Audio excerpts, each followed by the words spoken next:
Today we are diving deep into what is, without a doubt, the most powerful tool of persuasion ever created, the story. We're going to look at the science of why our brains are just completely hardwired for narrative, drawn from experts like author Jonathan Gottschall, and then we'll see how trial expert Professor Brandon Blankenship uses that exact science to build a case that doesn't just argue facts, but actually wins over a jury. So let's just start with the most basic question of all. Why are stories so powerful? Why do we see them everywhere, even in places they don't really exist? Well, it turns out it's not really a choice we make. It's more like a deep biological command. There's this classic psychology experiment from way back in 1944 that just shows this perfectly. Researchers showed people a really simple animation. Just a big triangle, a little triangle, and a circle moving around inside a box. That's literally it.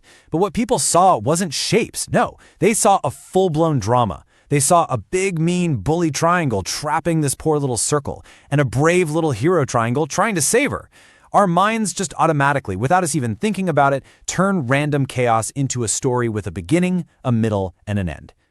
So here's the game plan for today. First, we're going to dig into the science. Why are we the storytelling animal?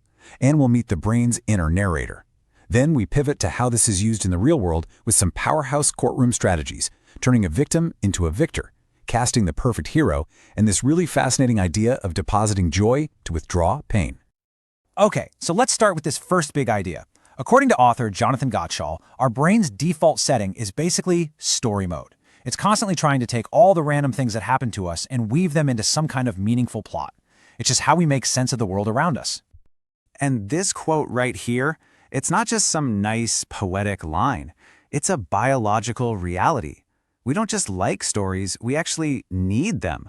They're like these little buoys in the ocean that help us navigate the totally chaotic waters of reality. So, if we are all natural-born storytellers, where in our brain is this all happening? Well, believe it or not, scientists actually have a name for that little voice in your head. The one that's constantly trying to explain everything that happens to you. It's called the interpreter. It's this part of our left brain, identified by neuroscientist Michael Gazzaniga, and its one and only job is to take every single piece of information coming in and spin it into a story that makes sense. And here's the crazy part. It will do this even if it has to totally make stuff up to fill in the gaps. And the way they figured this out is absolutely wild. They studied patients whose left and right brain hemispheres had been surgically separated, usually to treat severe epilepsy. And this let researchers send a message to one side of the brain without the other side having any idea what was going on.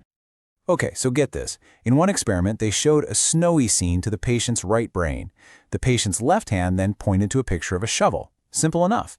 But the left brain, where our interpreter lives, it didn't see the snow. So when they asked the patient, "Hey, why are you pointing to the shovel?" the interpreter didn't say, "I have no idea." Nope. It instantly made up a perfectly logical story. "Oh, you need a shovel to clean out the chicken coop." It just invented a reason to explain an action it couldn't understand. Jonathan Gottschall has the perfect name for this, the inner Sherlock Holmes. Just like the famous detective, our brain sees a couple of clues and then, with total confidence, invents an entire backstory. The only problem is, unlike Sherlock, our inner detective is wrong. A lot. It doesn't care about the truth as much as it cares about having a story that feels complete. It just can't stand a mystery. And that brings us to the million-dollar question, right? If every single person on a jury has this little story-making machine whirring away in their head, trying to make sense of everything, how do you make sure you're feeding it the right story? How do you get their interpreter to build the narrative you want them to build? This is where we get into real-world courtroom strategy, and according to trial expert Professor Brandon Blankenship, probably the single biggest mistake a lawyer can make is telling the wrong kind of story. They tell a story about a victim, when what they really need to be telling is the story of a victor. So let's break this down. The victim story is all about what was lost, all the things a person can't do anymore. It's basically asking for sympathy. But here's the thing, jurors and people in general kind of pull back from that. They think, "Oh, that's terrible, but that would never happen to me." A victor story, though, is totally different. It's about the fight, the strength, the struggle to overcome. It asks for justice, not pity. And that's a story jurors can see themselves in. They see a hero, and they want to help that hero win. Professor Blankenship puts it perfectly. The case is never really about the car crash itself. That's just the event that starts the story. The real story, the one that a jury will actually connect with, is about the fight to overcome everything that came after the crash. It completely reframes the main character from someone defined by their pain to someone defined by their incredible strength. Of course, every great story needs unforgettable characters. That inner Sherlock Holmes in the jury box needs to know exactly who to root for and, just as important, who to blame. This means you have to very deliberately cast the roles of the hero and the villain. So what does that hero look like? Well, just think about pretty much every great movie you've ever seen. The hero wants something desperately, but there's a huge obstacle in their way. That's the conflict. But what defines them is they never, ever give up. They're the underdog, the fighter. Think about Rocky. He actually loses the big fight at the end of the first movie, but we love him because he just refused to quit. That is the kind of character a jury wants to champion. And the villain? Professor Blankenship has this absolutely brilliant and simple definition. It's not just someone who made a mistake. A villain is the person who knew the most, who had the most power to prevent the harm from happening, and simply cared the least. See how that frames it? It's not about incompetence, it's about indifference.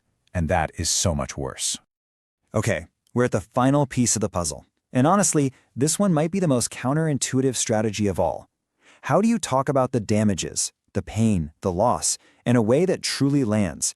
Well, the secret is to start with its exact opposite. Just let that sink in for a second. The single most powerful and therefore the scariest emotion you can bring into a trial is joy. But why? Because showing genuine, authentic joy is an act of incredible vulnerability. And it's that vulnerability that creates an unbreakable bond with a jury. So here's the two-step strategy. First, you make what Professor Blankenship calls deposits of joy. You show the jury the life that was lived before everything changed. You tell stories of happiness, of love, of strength. You're building up this emotional bank account. And only once you've made it crystal clear how beautiful that before picture was, have you earned the right to withdraw the pain by showing what was so tragically taken away. Because at the end of the day, we don't truly understand the depth of a loss just by looking at the grief. We understand it by seeing the vibrant joy that was stolen. When you show a jury what was precious and alive and full of happiness, they feel the emptiness of its absence 1,000 times more powerfully than if you had just described the emptiness itself. So from abstract shapes dancing on a screen to the highest stakes drama of a courtroom, it's pretty clear our brains are just relentless, 24/7 story-making machines. The process is automatic, it's unconscious, and it's incredibly powerful. And that kind of leaves us with one final thought. If your brain is constantly spinning these tales to make sense of your world, who's writing the script? Are you the victim in your own narrative, or are you the hero?